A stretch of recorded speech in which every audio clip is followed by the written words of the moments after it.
télétravail n'est pas une pratique nouvelle, et pourtant c'est une pratique qui interroge en particulier les conditions de travail et la santé des télétravailleurs. Avec la pandémie, le télétravail s'est fortement généralisé. On est passé d'environ 5 à 8% de la population qui pratiquait le télétravail de façon occasionnelle mais régulière, à environ 50% des travailleurs qui se sont mis à pratiquer le télétravail pendant le plus fort de la crise, du fait des mesures de confinement. Puis le télétravail s'est stabilisé aux alentours de 20 à 25%. Je m'appelle Mano Fagami, je suis économiste, et mes travaux portent justement sur l'impact de la généralisation du télétravail sur les conditions de travail et la santé des travailleurs. Avec des collègues économistes, nous nous sommes intéressés à cette généralisation à partir de deux bases de données produites par le ministère du Travail. Une base de données qui documente les pratiques du télétravail et les effets sur les conditions en 2019, et une autre qui documente ces mêmes pratiques en mars 2021, soit environ un an après le début de la crise. Qu'est-ce qu'on observe? On observe un phénomène d'ambivalence du télétravail.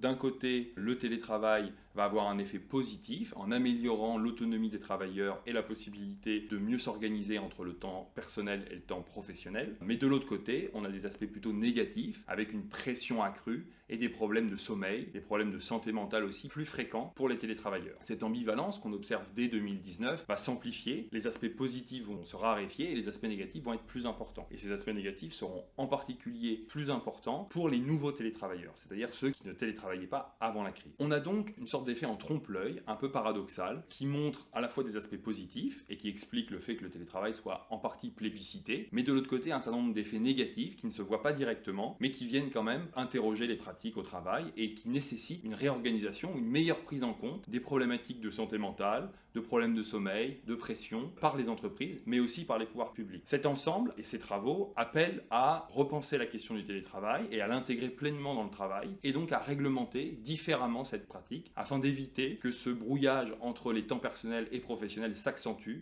en France.